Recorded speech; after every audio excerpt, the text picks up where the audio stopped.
जय हिंद दोस्तों। Welcome to AP academy. आज हम लोग बात करेंगे governor general and viceroys of India part 3। अब तक हम लोगों ने गवर्नर जनरल्स के बारे में पढ़ा पार्ट 2 तक, जिसमें हमने कल जो है वो लॉर्ड लिटन तक हम लोगों ने कंप्लीट कर लिया था। आज हम उसके आगे रिमेनिंग जितने भी गवर्नर जनरल्स और वाइसरॉयज हैं उनको कंप्लीट करेंगे। So let's start with this video. सबसे पहले बात करें तो लॉर्ड लिटन के बाद जो गवर्नर जनरल आते हैं वो हैं लॉर्ड रिपन। इनका कार्यकाल था 1880 से लेके 84 तक, और ये एक तरीके से सबसे बिलव्ड, एक तरीके से कहा जाए तो इंडियंस के लिए जो सबसे अच्छे, एक तरीके से कहा जाए, वॉइसरॉय रहे हैं तो वो लॉर्ड रिपन रहे हैं। सबसे पहले इनके समय में फर्स्ट फैक्ट्री एक्ट 1881 में पास हुआ। नेक्स्ट बात करें तो नेगोशिएबल इंस्ट्रूमेंट एक्ट 1881 का, वो भी इनके समय में पास हुआ। फिर फर्स्ट कंप्लीट सेंसस अगर बात करें, देखिए सेंसस की शुरुआत जो हुई थी वो लॉर्ड मेयो के टाइम पे हुई थी, लेकिन कंप्लीट सेंसस जो हुआ था इंडिया का वो शुरुआत हुई थी 1881 से, और वो लॉर्ड रिपन के टाइम हुई थी। नेक्स्ट बात करें तो जो वर्नैकुलर प्रेस एक्ट जो पास किया गया था प्रेस के रिस्ट्रिक्शंस के लिए, उसको रिपील करने का काम जो किया वो भी लॉर्ड रिपन ने किया 1882 में। नेक्स्ट बात करें तो पंजाब यूनिवर्सिटी 1882 में एस्टैब्लिश्ड हुई, वो भी लॉर्ड रिपन के ही कार्यकाल में हुई। नेक्स्ट अगर बात करें तो government resolution on local self government. देखिए गवर्नमेंट का एक रेजोल्यूशन पास हुआ ऑन लोकल सेल्फ गवर्नमेंट 1882 में, इसीलिए लॉर्ड रिपन को ही father of local self government भी कहा जाता है। फिर इसके अलावा एक एजुकेशन कमीशन अपॉइंट किया गया under sir William Wilson Hunter, जिसको हम हंटर कमीशन कहते हैं। ये 1882 में इस्टेब्लिश हुआ। इसके अलावा इल्बर्ट बिल, ये बहुत ही कंट्रोवर्शियल बिल था इल्बर्ट बिल, ये 1883 में पास हुआ। देखिए ये जितने भी टर्म्स हैं, जैसे जो भी इवेंट्स हो रहे हैं, इसके लिए भी मॉडर्न इंडियन हिस्ट्री का ही मैं एक सेपरेट वीडियोस बनाऊंगा, जिसमें मैं एक एक कंसेप्ट को डिटेल में समझाऊंगा कि कौन कौन से इम्पोर्टेंट जो इवेंट्स हुए हैं वो कैसे हुए हैं। अभी सिर्फ आपको इस वीडियो में यहाँ पर सिर्फ इतना याद रखना है कि किसके कार्यकाल में क्या हुआ है। नेक्स्ट बात करें तो पास फेमाइन कोड्स पास किए गए इनके समय में 1883 में।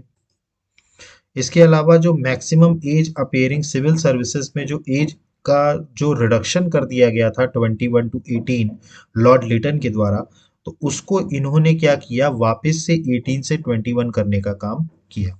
दैट्स वाई इनको कहा जाता है कि ये एक तरीके से प्रो इंडियन वाइसरॉयस में से एक रहे हैं, जिनको इंडियंस के प्रति थोड़ा सा लगाव रहा। नेक्स्ट बात करें लॉर्ड डूफरिन। अगले जो वॉइसरॉय हैं वो हैं लॉर्ड डूफरिन। इनका कार्यकाल रहा 1884 से लेकर के 88 तक। तो इनके समय में जो सबसे इम्पोर्टेंट काम हुआ वो हुआ formation of Indian national Congress. Indian national Congress की स्थापना हुई 1885 में। इसके अलावा बंगाल टेनेंसी एक्ट 1885 में पास हुआ। इसके अलावा थर्ड एंग्लो बर्मिस वॉर हुआ 1885 में। और बर्मा को जो है, वॉर के बाद बर्मा को जो है वो एक प्रोविंस इंडिया का बना लिया गया, और उसकी जो कैपिटल बनाई गई वो रंगून बनाई गई इन 1886। नेक्स्ट बात करें डूफरिन के बाद जो आते हैं वो आते हैं लैंसडोन। लैंसडोन का जो कार्यकाल रहा वो रहा 1888 से लेकर के 94 तक। इनके समय में सबसे पहले तो एज ऑफ कंसर्न एक्ट 1891 पास किया गया, जिसके तहत जो भी लड़कियां जो थीं 12 साल से कम उम्र की, उनकी शादी में प्रोहिबिट किया गया कि उनकी शादी 12 साल से पहले नहीं हो सकती। इसके अलावा सेकेंड फैक्ट्री एक्ट 1891 पास किया गया। इसके अलावा इंडियन काउंसिल एक्ट भी इनके समय में आया 1892 में। उसके बाद करें setting up of the Durand commission. Durand commission बनाया गया 1893 में बिटवीन इंडिया और अफगानिस्तान। देखिए ये वही डूरंट कमीशन है जिसने रिकमेंडेशन करके आज की डेट में जो डूरंट लाइन बनी है इंडिया और अफगानिस्तान के बीच में, तो वो कब इस्टेब्लिश हुई, 1893 में। इसके बाद बात करें तो इसके बाद जो गवर्नर जनरल आते हैं, सॉरी, जो वाइसरॉय आते हैं, वो हैं लॉर्ड इल्गिन। इनका कार्यकाल रहा 1894 से लेकर के 1899 तक। इनके समय में सबसे पहले तो spread of bubonic plague Bombay में स्प्रेड हुआ 1896 में। इसके अलावा इंडियन फेमाइन हुआ एक 1896-97 में। इसके अलावा establishment of the Ramakrishna mission by Swami Vivekananda at Belur Math 1897। Ramakrishna mission की स्थापना की गई बाय स्वामी विवेकानंद एट बेलूर मठ 1897 में। इसके अलावा दो ब्रिटिश ऑफिशियल्स जो थे, assassination of two British officials, Walter Charles Rand and arrest by the Chapekar brothers 1897। तो दो जो ब्रिटिश ऑफिशियल्स थे उनका असैसिनेशन हुआ बाय दी चेपेकर ब्रदर्स 1897 में। तो ये थे लॉर्ड एल्गिन। इसके बाद बात करें तो इसके बाद जो गवर्नर जनरल आते हैं वो आते हैं लॉर्ड कुर्जन। लॉर्ड कुर्जन का जो कार्यकाल रहा वो 1899 से लेके 1905 तक था। इनका भी कार्यकाल काफी कंट्रोवर्शियल और काफी ज्यादा, इनके समय में भी काफी सारे इवेंट्स इंडिया में हुए। सबसे पहले बात करें तो इंडियन फेमाइन हुआ एक 1819 से लेके 1900 के बीच में, बहुत बड़ा फेमाइन आया इंडिया में। इसके अलावा मुंडा रिबिलियन, उलगुलन रिबिलियन जो था लेड बाय बिरसा मुंडा, ये भी कब हुआ? 1899 से 1900 के बीच में, मुंडा रिबिलियन। नेक्स्ट बात करें, department of agriculture was constituted 1901। 1901 में एग्रीकल्चर डिपार्टमेंट को बनाया गया। नेक्स्ट बात करें, creation of north west frontier province 1901। तो इनके समय में NWF north west frontier province जो है ये क्रिएट किया गया 1901 में। नेक्स्ट बात करें तो एक पुलिस कमीशन बनाया गया अंडर एंड्रू फ्रेजर 1902 में। तो एक पुलिस कमीशन का अपॉइंटमेंट किया गया अंडर एंड्रू फ्रेजर 1902। इसके अलावा इनके कार्यकाल में और क्या हुआ, तो appointment of relay university commission 1902। Indian university act 1904 was passed as per the recommendation of the commission। अच्छा, इंडियन यूनिवर्सिटी एक्ट जो था 1904 का, वो पास हुआ वो इसी कमीशन के वजह से, रिले यूनिवर्सिटी कमीशन जो बनी थी। इसके अलावा सेकेंड दिल्ली दरबार, देखिए मैंने आपको बताया था जब 1877 में लॉर्ड लिटन के टाइम पे पहला दिल्ली दरबार लगा था, तो मैंने आपको उस वक्त भी बताया था कि टोटल तीन दिल्ली दरबार लगे थे, जिसमें से सेकेंड दिल्ली दरबार कब लगा? 1903 में। इसके अलावा Younghusband expedition to Tibet under Francis Younghusband 1903-04। Tibet के ऊपर एक्सपेडिशन करने का काम यंग हस्बैंड ने किया था। यंग हस्बैंड एक्सपेडिशन उसको कहा जाता है, और ये तिब्बत में था। नेक्स्ट बात करें तो बनारस हिंदू गर्ल्स स्कूल जो है वो स्टैब्लिश किया by Annie Besant in 1904। Banaras Hindu girls school.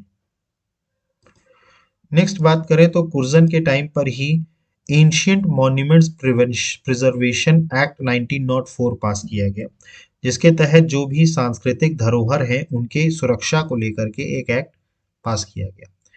Official secrets act 1904 to curb free press. देखिए, प्रेस के फ्रीडम को कर्टेल करने के लिए और प्रेस के फ्रीडम को रिड्यूस करने के लिए ऑफिशियल सीक्रेट्स एक्ट पास किया गया 1904 में। नेक्स्ट बात करें तो agriculture research institute eight Pusa in Bihar was established in 1905। एक एग्रीकल्चर रिसर्च इंस्टीट्यूट बिहार में एस्टैब्लिश किया गया इन 1905। ये तो हम सभी जानते हैं, पार्टीशन ऑफ बंगाल, बंगाल का जो विभाजन हुआ वो भी कुर्जन के ही टाइम पे हुआ 1905 में। नेक्स्ट बात करें तो इसी मूवमेंट के जो बंगाल का विभाजन हुआ, इसी के अगेंस्ट में एक मूवमेंट चलाया गया, दैट इज स्वदेशी मूवमेंट। ये हुआ 1905 से 1911 तक against partition of Bengal by Lal Bal Pal और बिंदु घोष। यहाँ पर लाल का मतलब लाला लाजपत राय, बाल का मतलब बाल गंगाधर तिलक, पाल का मतलब बिपिन चंद्र पाल और औरबिंदो घोष। इनके नेतृत्व में स्वदेशी मूवमेंट लॉन्च किया गया। नेक्स्ट, अब इसके बाद लॉर्ड कुर्जन के बाद जो आते हैं वो आते हैं लॉर्ड मिंटो। इनका कार्यकाल रहा 1905 से लेकर के 1910 तक। सबसे पहले तो इनके समय में इस्टेब्लिशमेंट हुआ मुस्लिम लीग का by Aga Khan third and Khwaja Salimullah ने नवाब ऑफ ढाका 1906 में मुस्लिम लीग की स्थापना करी। इसके बाद foundation of Jugantar revolutionary group in Bengal 1906। Jugantar revolutionary group जो बना एक बंगाल में, उसका फाउंडेशन हुआ 1906 में। नेक्स्ट बात करें, इन्होंने ही विक्टोरिया मेमोरियल जो था, विक्टोरिया मेमोरियल, उसका जो फाउंडेशन स्टोन जो स्टैब्लिश किया 1906 में, वो इन्हीं के कार्यकाल में हुआ, लॉर्ड मिंटो के, विक्टोरिया मेमोरियल। इसके अलावा split in Congress 1907 in Surat session. Surat के सेशन में जो कांग्रेस के दो विभाजन हुआ, मतलब जिसको हम सूरत स्प्लिट कहते हैं, ये कब हुआ? 1907 में। नेक्स्ट बात करें तो सत्येंद्र प्रसाद सिन्हा, ये प्रसन्ना नहीं है, प्रसाद है, सत्येंद्र प्रसाद सिन्हा, ये पहले इंडियन मेंबर बने to be appointed in viceroy's executive council. देखिए, वॉइसरॉय की एग्जीक्यूटिव काउंसिल, इसके पहले तक कोई भी इंडियन इसका मेंबर नहीं था। वॉइसरॉय की एग्जीक्यूटिव काउंसिल सबसे बड़ी गवर्निंग बॉडी थी, सबसे मतलब टॉप की गवर्निंग बॉडी, तो उसमें पहले इंडियन मेंबर की एंट्री हुई सत्येंद्र प्रसाद सिन्हा। नेक्स्ट बात करें इनके में, तो एक सिडिशियस मीटिंग प्रोहिबिशन एक्ट 1907 हुआ, मतलब seditious meeting prohibition act pass किया गया 1907 में to curb the extremist movement. देखिए, बंगाल के विभाजन के बाद से एक्सट्रीमिस्ट के मूवमेंट्स बहुत ज़्यादा इंक्रीज हो गए थे, जिसके कारण अंग्रेज सरकार को बड़ी समस्या हो रही थी। तो उसको कर्टेल करने के लिए या उसको रोकने के लिए तो जो ये मीटिंग्स हुआ करती थी, इस पर प्रोहिबिशन एक्ट लाया गया 1907 में। इसके अलावा जमशेद जी टाटा ने Tata steel company, TISCO limited जो थी टाटा स्टील, ये 1907 में जमशेदपुर में इस्टेब्लिश करी। तो जमशेद जी टाटा ने जो टाटा स्टील बनाई, वो 1907 में इस्टेब्लिश करी। इसके अलावा न्यूज़पेपर एक्ट 1908 इनके समय में पास हुआ, न्यूज़पेपर्स एक्ट 1908। नेक्स्ट बात करें तो मॉर्ले मिंटो रिफॉर्म्स इनके समय में आया 1909, जो गवर्नमेंट ऑफ इंडिया एक्ट 1909 कहा जाता है जिसे। इसके अलावा इंडियन प्रेस एक्ट भी पास हुआ इनके समय में 1910 में। इसके बाद जो गवर्नर जनरल आते हैं, वो हैं लॉर्ड हार्डिंज, 1910 टू 1916। उनका कार्यकाल था 1910 से लेके 1916 तक। सबसे पहले तो इनके समय में जो तीसरा दिल्ली दरबार हुआ था, वो 1911 में हुआ था। मैंने आपको बताया था 3 दिल्ली दरबार हुए थे। पहला जो हुआ वो लिटन के समय हुआ था 1877 में, दूसरा जो हुआ वो कुर्जन के समय हुआ 1903 में, और तीसरा जो हुआ वो 1911 में हुआ लॉर्ड हार्डिंज के समय। नेक्स्ट बात करें तो जो एनुलमेंट्स था of partition of Bengal by King George 5 1911। देखिए, पार्टीशन ऑफ बंगाल के कारण भारत में बहुत ज़्यादा विद्रोह हुआ था, तो यहाँ पर 1911 में जो ब्रिटिश किंग थे जॉर्ज 5, उन्होंने पार्टीशन ऑफ बंगाल के कानून को पूरी तरीके से ख़त्म कर दिया। एनुलमेंट्स का मतलब होता है किसी भी एक्ट को ख़त्म कर देना। नेक्स्ट बात करें तो इन्हीं के समय में कैपिटल का ट्रांसफर हुआ कलकत्ता से दिल्ली। तो पहली बार हमारे देश की राजधानी दिल्ली जो आज की डेट में है, ये 1911 में बनाई गई। इसके अलावा partition of Bengal to form Bihar and Orissa province 1912। देखिए, जब पार्टीशन ऑफ बंगाल को पूरी तरीके से खंडित कर दिया गया, मतलब पूरी तरीके से हटा दिया गया, उसके बाद फिर जो बंगाल का जो वेस्टर्न पार्ट था, उसमें बिहार और उड़ीसा 2 प्रोविंस बनाए गए 1912 में। इन्हीं के समय में वर्ल्ड वॉर फर्स्ट हुआ। आप जानते हैं फर्स्ट वर्ल्ड वॉर कब हुआ? 1914 से लेके 1918 तक। तो लॉर्ड हार्डिंज के ही समय में क्या हुआ? First world war. इसके अलावा एक इंसिडेंट हुआ था, कोमागाटा मारू इंसिडेंट 1914 में। इसके बारे में मैं आपको बताऊंगा, इसके ऊपर मैं एक सेपरेट वीडियो बनाऊंगा। आपको अभी सिर्फ इतना याद रखना है कि कोमागाटा मारू इंसिडेंट जो हुआ था 1914 में, वो लॉर्ड हार्डिंज के टाइम पे हुआ था। नेक्स्ट अगर बात करें तो McMahon border line, McMahon border line जो आज की डेट में इंडिया और चाइना के बीच में है, मैकमोहन लाइन, इसको क्रिएट किया गया था 1914 में अंडर लॉर्ड हार्डिंज। फिर इसके अलावा गदर म्यूटिनी हुई 1915 में। महात्मा गांधी जी जो हैं वो इंडिया वापस आए साउथ अफ्रीका में से 1915 में। 9 जनवरी 1915 को महात्मा गांधी जी भारत में वापस आए। इसके अलावा हिंदू महासभा की स्थापना हुई बाय मदन मोहन मालवीय 1915 में। और बनारस हिंदू यूनिवर्सिटी की स्थापना हुई 1916 में। बीएचयू जिसे आज हम कहते हैं, इसकी स्थापना हुई 1916 में। इसके बाद जो आते हैं गवर्नर जनरल या जिसे हम वाइसरॉय कहते हैं, वो हैं लॉर्ड चैम्सफोर्ड। चैम्सफोर्ड का जो कार्यकाल रहा वो 1916 से लेकर 1921 तक था। सबसे पहले तो इनके समय में इंडियन होम रूल मूवमेंट की शुरुआत हुई बाय गाल गंगाधर तिलक और एनी बेसेंट के द्वारा 1916 में। इसके बाद बात करें तो सबसे पहली वुमेन्स की यूनिवर्सिटी बनी SNDT वुमेन्स यूनिवर्सिटी पुणे में, और इसके संस्थापक जो रहे वो थे ढोंडो केशव कार्वे 1916 में। नेक्स्ट बात करें तो लखनऊ पैक्ट साइन हुआ 1916 में इंडियन नेशनल कांग्रेस और मुस्लिम लीग के बीच में। इसके अलावा चंपारण सत्याग्रह हुआ 1917 में। ये महात्मा गांधी जी का भारत में सबसे पहला सत्याग्रह मूवमेंट था, चंपारण सत्याग्रह 1917 में इन ब्रिटिश इंडिया। इसके अलावा अगस्त डिक्लेरेशन हुआ इनके समय में 1917 में। इसके बाद एक सैडलर यूनिवर्सिटी कमीशन या कलकत्ता कमीशन बनाया गया 1917 में। खेड़ा सत्याग्रह हुआ 1918 में, ये भी गांधी जी के ही द्वारा हुआ था अहमदाबाद में। अहमदाबाद में नहीं, सॉरी। इसके अलावा मॉन्टेग्यू चैम्सफोर्ड रिफॉर्म्स आया, जिसे हम गवर्नमेंट ऑफ इंडिया एक्ट 1919 कहते हैं। ये भी इन्हीं के समय में आया, गवर्नमेंट ऑफ इंडिया एक्ट 1919। इसके अलावा राउलेट एक्ट जो हुआ, राउलेट एक्ट जिसके कारण काफी विद्रोह हुआ था 1919 का, तो वो राउलेट एक्ट भी जो पास हुआ वो चैम्सफोर्ड के समय में हुआ। इन्हीं के समय में जो बहुत बड़ा इंसिडेंट हुआ था जिसे हम कहते हैं जलियनवाला बाग इंसिडेंट, जलियनवाला बाग जो मैसेकर हुआ था 1919 में, वो भी चैम्सफोर्ड के ही कार्यकाल में हुआ था। इसके अलावा खिलाफत मूवमेंट हुआ इनके समय में 1919 से लेके 1920 में, और ये लेटर जो हुआ खिलाफत मूवमेंट, ये मर्ज हो गया with the non cooperation movement जो 1920 से स्टार्ट हुआ। नेक्स्ट बात करें तो अलीगढ़ मुस्लिम यूनिवर्सिटी AMU का स्थापना जो हुई 1920 में, वो भी इन्हीं के कार्यकाल में हुई।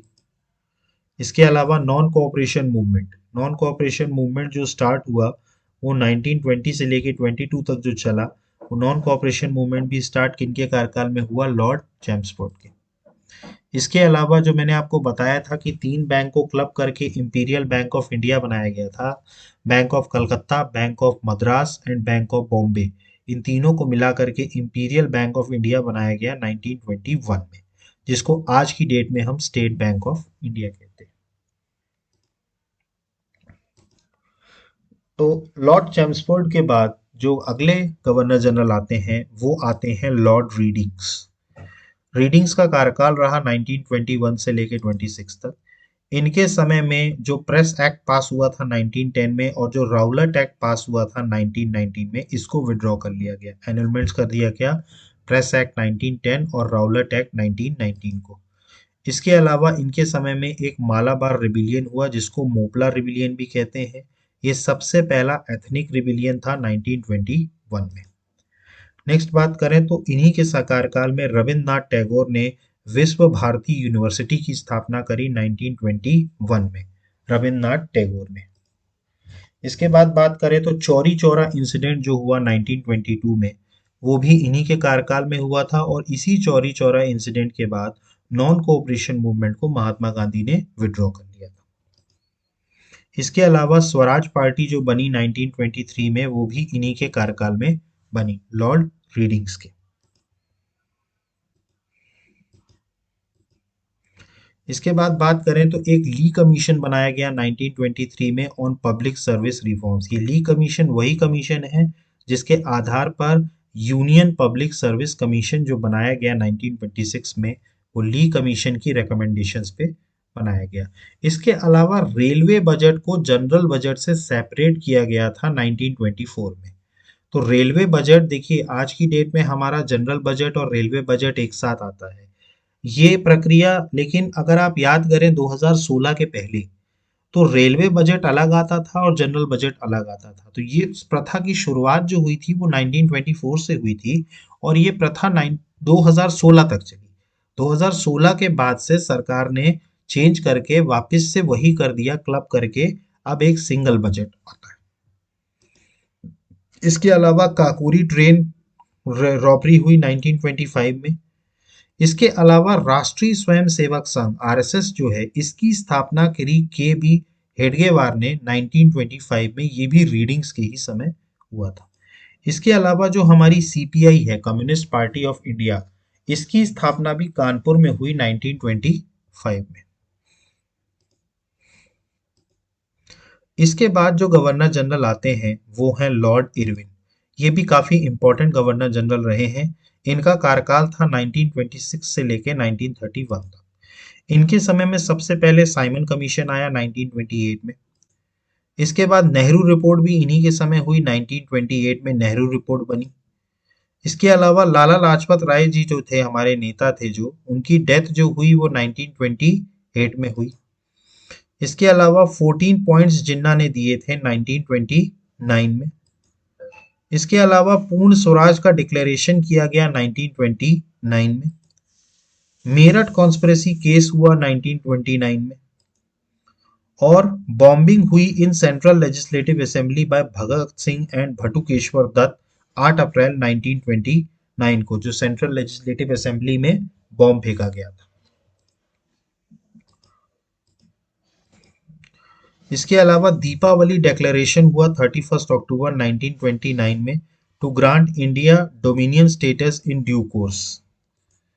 इसके अलावा एक हार्टोंग कमेटी अपॉइंट की गई 1929 में, जिसका काम था सर्वे करना कि एजुकेशन का ग्रोथ कैसा चल रहा है ब्रिटिश इंडिया में, हार्टोंग कमेटी।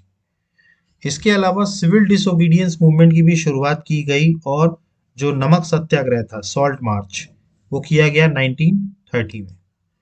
नेक्स्ट बात करें तो धरसाना सत्याग्रह भी हुआ इनके समय में 1930 में। और पहली राउंड टेबल कॉन्फ्रेंस, पहली जो राउंड टेबल कॉन्फ्रेंस हुई थी वो हुई थी 1930 में।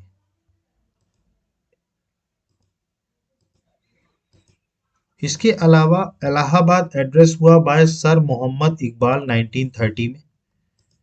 इसके अलावा चिटगोंग आर्मरी रेड, ये भी इन्हीं के कार्यकाल में हुई 1930 में।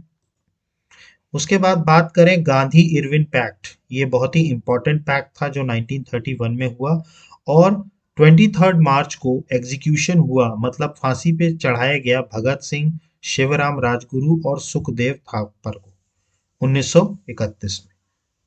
ये थे लॉर्ड इरविन। इसके बाद जो गवर्नर जनरल आते हैं वो आते हैं लॉर्ड विलिंगडन। इनका कार्यकाल था 1931 से 36 तक।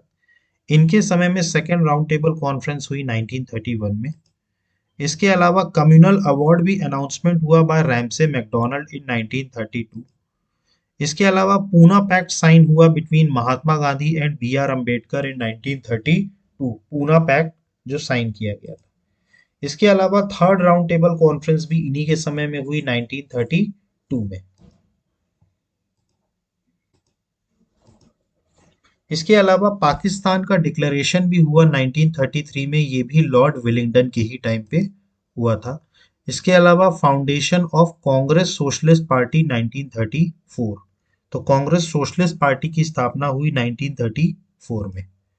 नेक्स्ट बात करें तो रिजर्व बैंक ऑफ इंडिया, आज जो हमारा आरबीआई है, सेंट्रल बैंक, इसकी स्थापना 1934 में reserve bank of India act 1934 के तहत हुई थी, और आरबीआई जो हमारा अस्तित्व में आया था वो आया था 1935 से।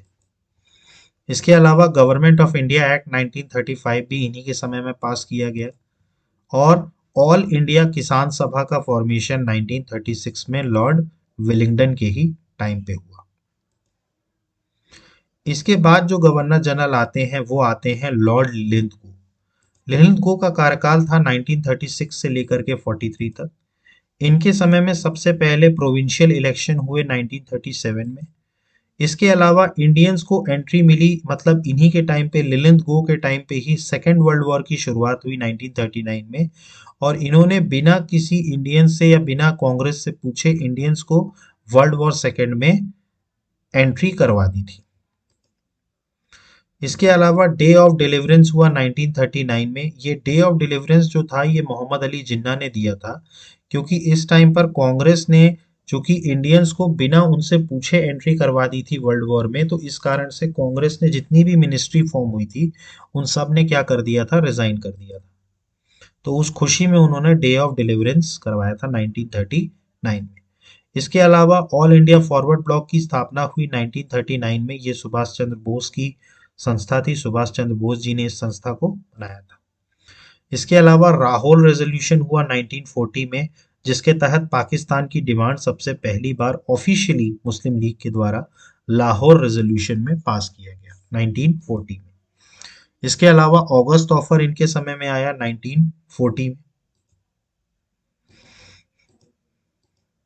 इसके अलावा बात करें तो क्रिप्स मिशन 1942 में, ये भी इन्हीं के समय में आया। इंडियन लीग का फॉर्मेशन भी 1942 में इन्हीं के समय में हुआ। फिर क्विट इंडिया मूवमेंट, ये बहुत ही बड़ा मूवमेंट था, इंडिपेंडेंस मूवमेंट। तो क्विट इंडिया मूवमेंट की भी शुरुआत 1942 में इन्हीं के शासनकाल में हुई।